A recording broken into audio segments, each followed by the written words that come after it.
2022년 2월 18일 금요일입니다. 예배일 아침에 함께 하신 모든 분들을 환영합니다. 기도하고 이 시간을 시작하겠습니다.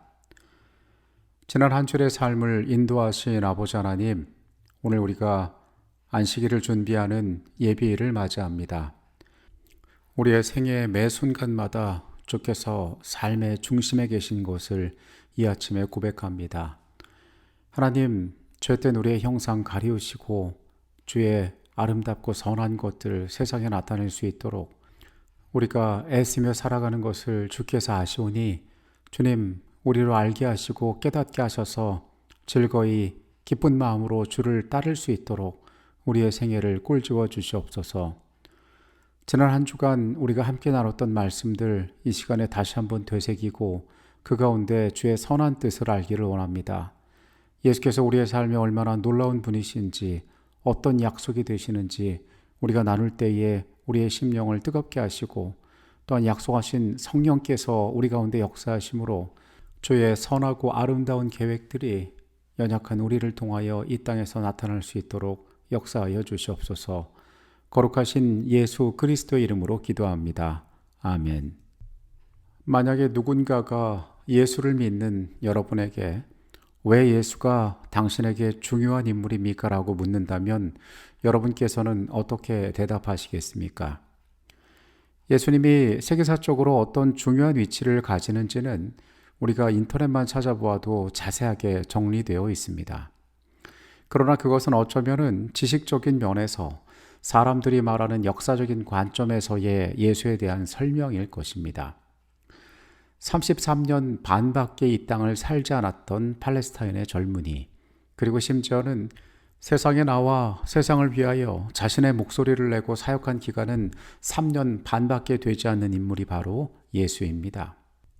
물리적 한계가 분명했던 시기에 있었기에 그가 만났던 사람들, 그가 접촉했던 여러 가지 상황들, 그리고 그가 할 수 있는 일들은 대단히 제한적이었을 것으로 생각이 됩니다.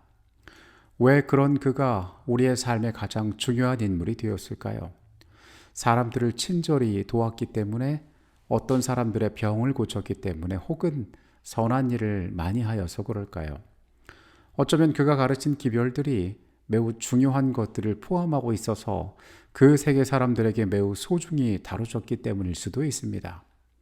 그러나 우리에게는 이 모든 것보다 더 중요한 예수에 관한 중요한 사실들이 있습니다. 히브리서 8장 6절에서 바울은 이렇게 그분을 말합니다. 그러나 이제 그는 더 아름다운 직분을 얻으셨으니 그는 더 좋은 약속으로 세우신 더 좋은 언약의 중보자시라. 오늘은 지난 한 주간의 말씀을 요약하는 시간을 갖도록 하겠습니다. 예수님께서 완전한 삶을 사시고 우리를 대신하여 십자가에 죽으심으로 하나님과 죄인 사이에 더 새롭고 좋은 언약을 중재하셨습니다. 예수님께서는 그분의 희생을 통하여서 우리의 죄가 요구하는 죽음의 형벌을 없게 하시고 새 언약의 관계를 가능케 만드셨던 것입니다.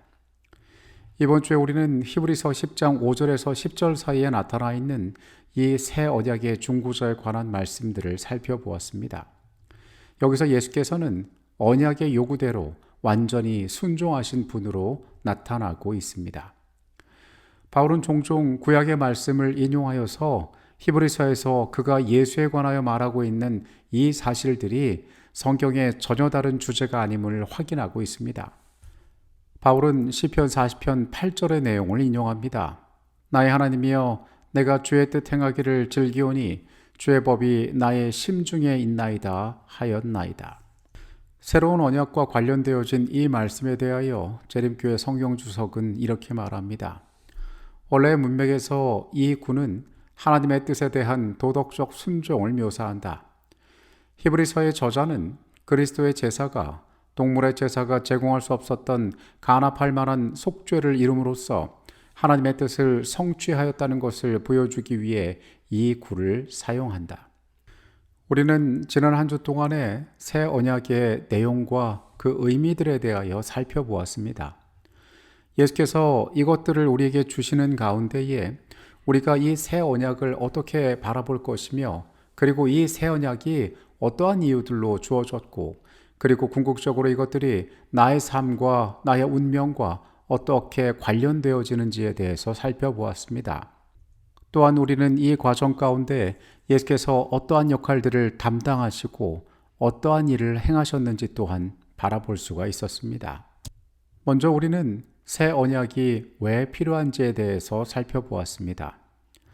율법은 결코 무의미한 것이 아닙니다. 옛 언약 역시 성경에서 그것을 불필요한 것으로 다루고 있지는 않습니다. 그러나 옛 언약으로는 완전한 구원을 이룰 수가 없었습니다. 그것은 분명히 어느 정도의 역할과 기능이 부여된 것이었지만은 그것을 통하여서 완전한 성취가 가능하지 않았다는 것입니다. 혈통으로 말미암은 레위 지파의 제사장 직분, 그리고 짐승의 피로 드려지는 그 제사들, 이 모든 것들은 분명히 의미하는 바가 있었고 그들에게 거룩하게 주어진 것이었습니다. 그러나 이 모든 것들을 통하여서도 구원을 이룰 수 있는 아무런 방법은 없었습니다. 그림자는 실체를 닮았지만 결코 실체의 역할을 대신할 수는 없습니다. 옛 언약의 그림자로 주어진 이것들은 실체이신 예수 그리스도를 가리키고 있습니다. 옛 언약의 기능은 거기에 있습니다. 그래서 그들 가운데는 새 언약이 필요했던 것입니다. 온전한 구원을 이루기 위하여 그 그림자가 가리켰던 실체가 나타나야만 했던 것입니다. 예레미야 31장에서는 하다샤라는 단어가 등장합니다. 이 히브리어에는 두 가지 의미가 담겨 있는데 하나는 갱신을 의미하고 또 하나는 전혀 새로운 것을 의미합니다. 갱신되었다라는 뜻은 기존에 있던 어떠한 것이 불완전하거나 깨어졌을 때 그것이 새롭게 반복되어 재정립된다는 것을 의미합니다. 옛 언약 가운데 주어진 율법의 관계는 사람의 편의 문제로 하나님과의 관계 가운데 깨어졌습니다. 그래서 율법은 새롭게 갱신되어져야만 하는 것입니다.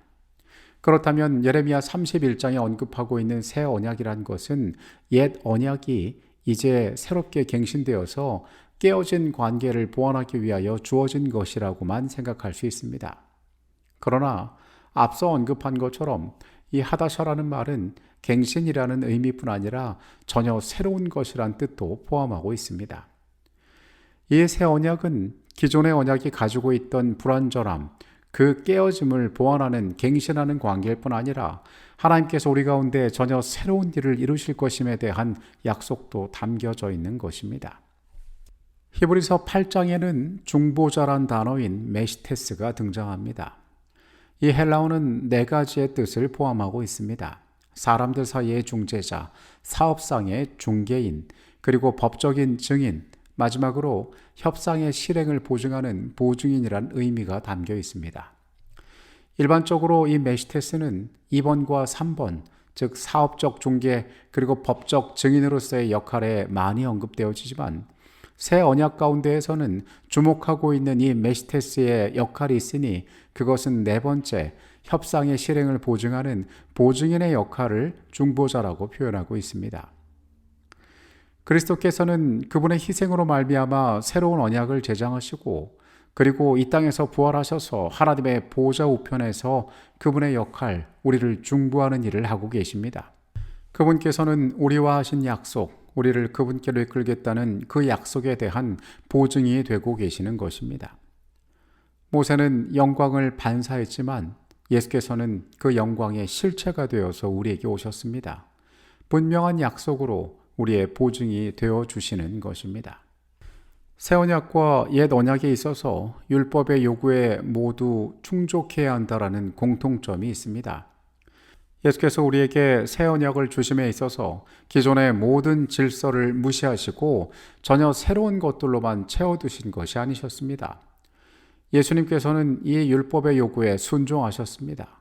그리고 이것은 새 언약에도 동일합니다. 주께서 그 요구를 충족시키셨기에 우리의 모본이 되실 수 있으셨습니다. 주님께서는 우리를 위하여 또한 성령을 약속하셨습니다. 우리는 그분의 모본을 따라 그분께서 주신 성령의 능력에 힘입어 살아가는 이 땅에서 승리할 수 있는 존재란 것을 기억할 필요가 있습니다. 처음 하나님께서 모세를 통하여 이스라엘에게 율법을 주실 때에 그분의 율법의 약속은 돌판에 새겨졌습니다. 고대 세계에서 돌에 새기는 것만큼 견고하고 영원해 보이는 것은 없었을 것입니다. 인간의 안목에 그것이 영원할 것처럼 보였지만은 결국 성경의 말씀처럼 그것들은 어느 날 깨어지고 또 사람에 의하여 훼손될 수 있는 유한한 것임이 분명했습니다. 하나님의 말씀은 우리에게 이야기합니다. 새 언약은 우리의 마음에 새겨질 것이라고 이야기합니다. 마음에 새겨진다라는 의미가 어떠한 것인지 우리는 함께 말씀을 나눴습니다. 그것은 어떠한 사실을 우리가 지적으로 알고 있는 것을 넘어서 그것이 우리의 이해가 되고 또 삶에 있어서 중요한 선택의 기준이 된다는 사실을 이야기했습니다. 우리 스스로는 죄된 가운데 살아가는 자들입니다. 우리의 마음에는 죄악의 흔적이 새겨진 존재입니다. 그래서 우리의 마음 가운데 다른 선하고 아름다운 것들을 가져오기에 매우 어려운 존재입니다. 그러나 예수께서 우리의 모본이 되시고 우리의 변화의 이유가 되시고 성령께서 우리를 위해 임재하심으로 우리의 마음 가운데 하나님의 법을 새길 수 있다라고 이야기합니다. 마음에 새겨진 법은 거기에 그치지 않고 우리의 삶의 여정을 하나님의 뜻과 일치하는 길로 인도하게 됩니다. 하나님 앞에 순종하는 백성이 되고 그분을 영화롭게 하는 삶을 살아갈 수 있게 되는 것입니다. 이것이 주께서 우리에게 새 언약을 주시는 이유입니다. 우리의 삶을 궁극적으로 변화시키는 것이 하나님의 계획인 것입니다. 정로의 계단에 있는 말씀을 봅니다. 우리의 마음이 새로워져서 하나님과 같이 될 것 같으면, 그리고 하나님의 사랑이 우리의 심령에 심어지면 하나님의 율법이 우리 생애에 실천되지 않을 것인가? 사랑의 원칙이 사람의 마음 가운데 심어지고 사람이 조물주의 형상대로 세워지면 내 법을 저희 마음에 두고 저희 생각에 기록하리라 하신 새 언약이 성취될 것이다. 그리고 율법이 마음에 새겨지면 그것이 생애를 형성하지 않을 것인가? 순종은 제자되는 참된 증거이다. 그러므로 성경에도 하나님을 사랑하는 것은 이것이니 우리가 그의 계명들을 지키는 것이라. 저를 아노라고 하고 그의 계명을 지키지 아니하는 자는 거짓말하는 자요 진리가 그 속에 있지 아니하다고 하였다. 그대가 예수께로 더 가까이 갈수록 그대의 허물이 그대의 눈에 더 많이 드러나 보일 것이니 대개 이는 그대의 시력이 더욱 밝아져서 그대의 불완전한 것이 예수의 완전하신 품성에 대조되어 더욱 뚜렷이 나타나 보이게 되는 까닭이다. 이것은 사탄의 미혹이 그 힘을 잃어버리고 그 대신에 하나님의 성신의 생기 있는 감화가 그대를 각성시키고 있는 증거이다. 자기의 죄가 흉악하다는 것을 깨닫지 못하는 자의 마음에는 예수에 대한 깊은 사랑이 뿌리박을 수 없을 것이다. 그리스도의 은혜로 말미암아 변화된 사람은 그의 신성한 품성을 감탄할 수 있게 될 것이다. 그러나 만일 우리가 우리 자신의 도덕적 결점을 보지 못한다면 이는 우리가 아직 그리스도의 아름다우심과 탁월하심을 보지 못하였다는 확실한 증거이다. 옛 언약은 그것이 가지는 고유한 기능이 존재하였지만은 그것 자체로만은 완전하지 못하였습니다. 우리에게는 새 언약의 주체가 되시는 예수 그리스도의 사역과 희생 그리고 구원이 우리에게는 필요하였습니다. 주께서는 십자가의 죽음을 통하여 언약을 새롭게 하셨습니다. 그리고 우리를 위하여 그분께서는 언약의 중보가 되셨습니다. 우리는 이제 돌에 새겨진 것이 아니라 마음에 새겨진 그 새로운 하나님의 법을 통하여 우리의 삶의 진정한 변화들을 그리고 진심으로 하나님을 사랑하는 삶이 될 수 있도록 우리의 생애를 가꿔 나가야 할 책임이 있는 것입니다. 오늘 예수가 여러분의 삶에 어떠한 분이 되고 계십니까? 그분께서 우리 마음에 새기기를 원하시는 그 하나님의 법들이 우리의 삶을 새로운 길로 이끌게 되기를 이 시간 간절히 바라겠습니다. 기도하시겠습니다. 거룩하신 아버지 하나님, 주께서 우리를 얼마나 사랑하셨는지, 그리고 우리의 회복을 위하여 어떠한 일들을 하셨는지, 그리고 어떻게 우리의 마음 가운데 주의 거룩한 법을 두기를 원하시는지 우리가 살핍니다. 주님, 자아를 낮추고 그리스도를 바라봄으로 인하여 우리의 생애가 하나님 앞에 드려지는 삶이 되도록 역사하여 주시옵소서. 이 시간 우리와 함께 계셨음에 감사드립니다. 거룩하신 예수 그리스도의 이름으로 기도합니다. 아멘.